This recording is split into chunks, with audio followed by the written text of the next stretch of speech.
విశాఖ తీరంలోని Rishikonda భవనాలపై YCP TDP మధ్య Twitter war జరుగుతోంది. వైసీపీ ట్వీట్లకు టీడీపీ ట్వీట్లకు వైసీపీ నేతలు కౌంటర్లు ఇస్తున్నారు.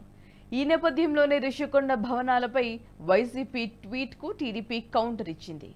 గత ప్రభుత్వంలో జగన్ విశాఖను పాలనా రాజధానిగా ప్రకటించి ఎన్నికల ముందు రిషికొండలో భవనాలను నిర్మించారు. అయితే ఈ భవనాలను టీడీపీ ఎమ్మెల్యే గంటా శ్రీనివాసరావు సందర్శించారు. 500 కోట్ల ఖర్చు పెట్టి భవన నిర్మాణాలు ఉన్నాయని ఆయన తెలిపారు. దీనిపై వైసీపీ ట్విట్టర్ వేదికగా స్పందించింది. ఆ భవనాలు ప్రభుత్వానివేనని, ప్రైవేటు కాదని తెలిపారు.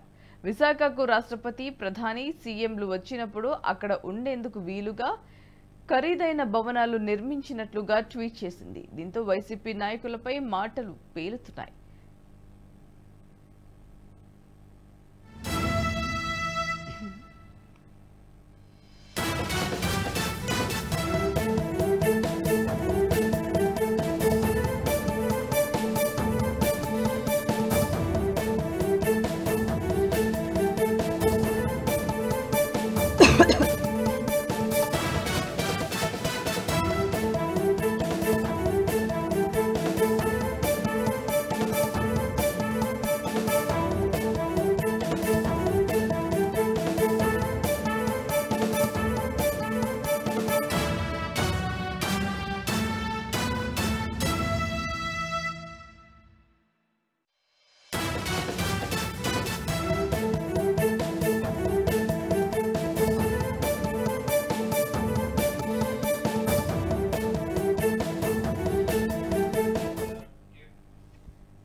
భలే కవర్ చేసుకుంటున్నారని విమర్శలు కూడా వెల్లువెత్తుతున్నాయి.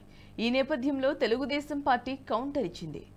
రాష్ట్రపతి, ప్రధాని కోసం కట్టిన భవనాలైతే ఇన్ని రోజులు ముళ్ల కంచెలు ఎందుకు పెట్టారని ప్రశ్నించింది. ప్రజలను ఎందుకు దూరంగా ఉంచారని నిలదీసింది. దొరికిపోయిన తర్వాత కథలు ఎందుకు చెబుతున్నారంటూ టీడీపీ కౌంటర్ ట్వీట్ చేసింది.